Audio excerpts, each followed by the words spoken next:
World building is quite interesting. It's a vast topic for sure, and you might have heard of it or you might not have heard of it. Either way, this video is the first step in a world building series where I will take you through the creation of a brand new world from nothing to creating races, landscapes, civilizations, and so on in a series where we talk about some of the decision-making process in making that world, but then also showing the birthing process of this new world.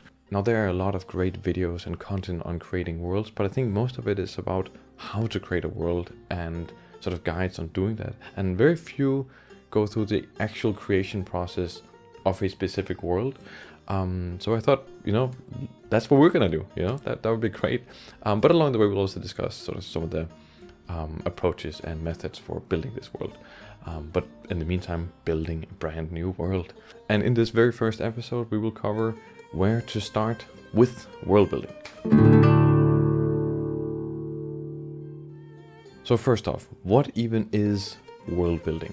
World building in short is the creation of an imaginary world, and depending on your definition, that might include a narrative or require a narrative, but you could also divide it into world building and story, where world building focuses on the details and specifics of that world, what it looks like, what it sounds like, what it works like. And the story is about the characters and the struggles that they face in said world. In general, we say that stories can be told in any world. A story of love and loss can be told in a fantasy setting as well as in a non-fantasy setting.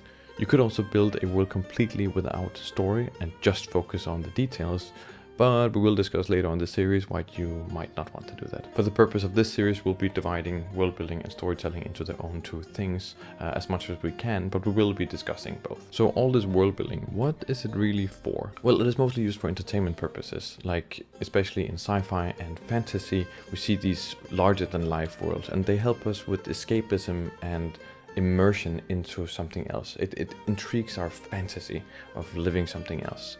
And sometimes worlds are very different and sometimes they're not so different. Like something like Jurassic Park. Besides the dinosaurs and the things surrounding them, the world is pretty much the same as our own. But then creating fictional companies like InGen, the different islands, and thinking about how the technology works is all a part of Jurassic Park's world building. So world building is a tool or process to flesh out the world and make it seem believable, and also to draw the viewer in and keep them there, overall making the fictitious seem real. It is much more impactful to the viewer that a company like InGen created the dinosaurs versus some unnamed organization.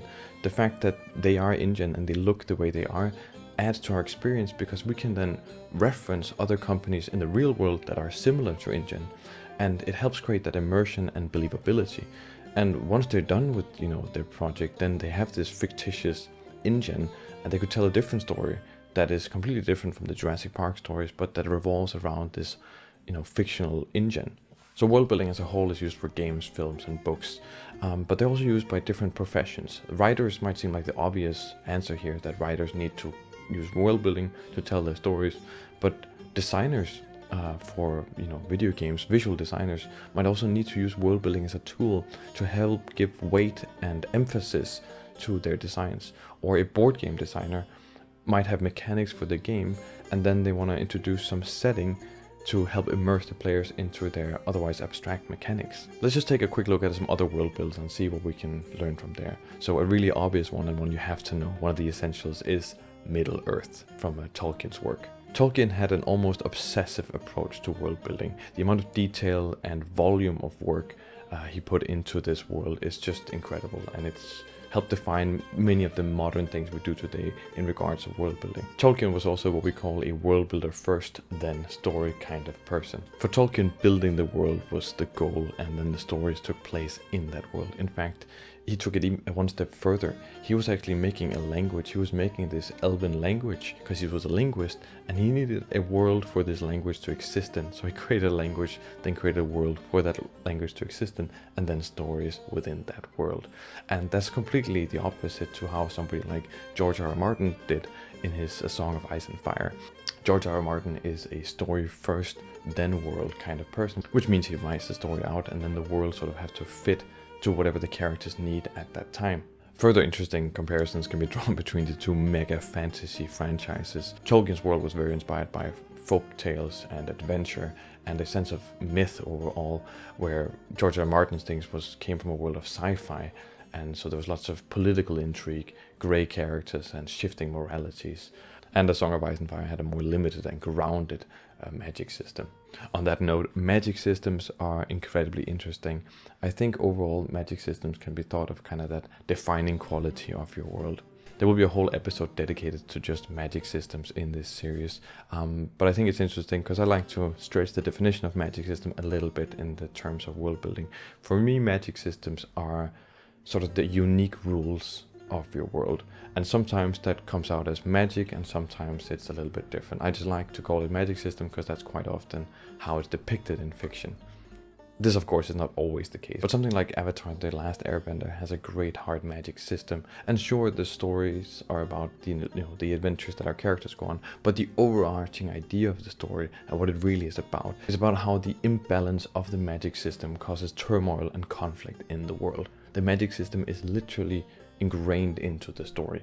And similarly in something like Star Wars, which I guess now has a soft magic system, but the magic there, the force, literally shapes the heroes and villains of our stories. So the magic systems of your world is really this unique rule set that helps shape the world as well as the story. So maybe you're asking, how do I actually start? Like, what's the actual method for world building? Well, world building is not a degree. There's no sort of recognized approach to world building, but I would say that it's still a skill. And we will talk in great detail about this in the next episode. That's literally what the episode is about. But overall, there is no right way to start. If you want to start with painting a painting of some landscape, or you want to start writing something about your characters, or if you want to list all the cities in a particular country, then do that. There really is no right or wrong, but there's for sure a balance that can be struck between these things. But for now, just start making some things, and then the next time we'll talk more about the specific methods. So maybe even more specifically, where should I world build? There is lots of tools to world build. You could simply just open up a Word document and start typing away, but there's also tools like World Anvil and other things like that that help structure your world, ask you specific questions about your world, all those things, and those things are great. Literally once I think I downloaded the open source structure of Wikipedia and then built my entire world using the Wikipedia sort of structure, which was cool, but it was a mess for sure, and it took longer for me to set it up than to actually build the world.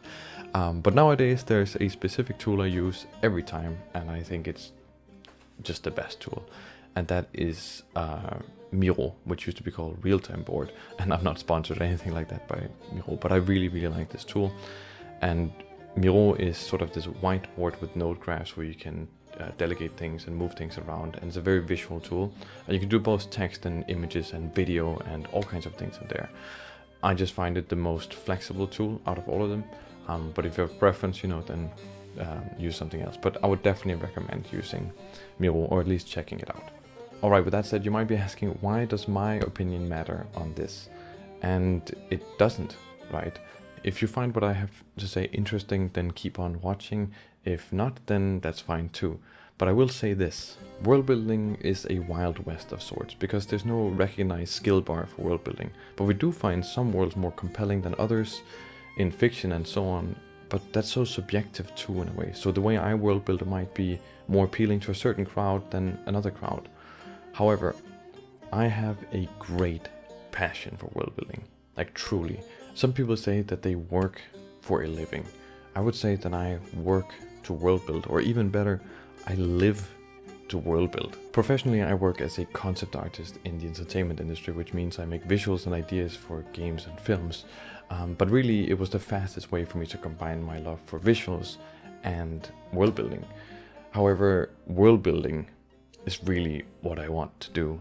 That's it. I want to world build. But that is not really a job title, even though it should be. Having worked as a concept artist in the entertainment industry have given me great perspective on some of the many requirements for making very different kinds of worlds. But the greatest lesson for making worlds has come from the sheer volume of worlds that I've been making.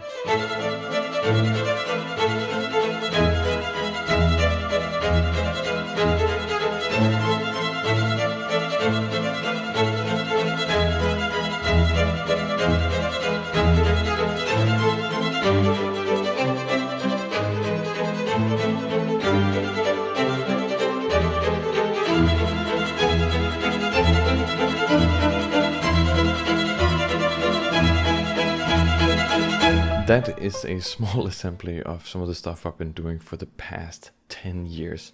And out of those 10 years, I've only ever released one short film / trailer about a strange robot in a unique world that I directed and created with friends at university.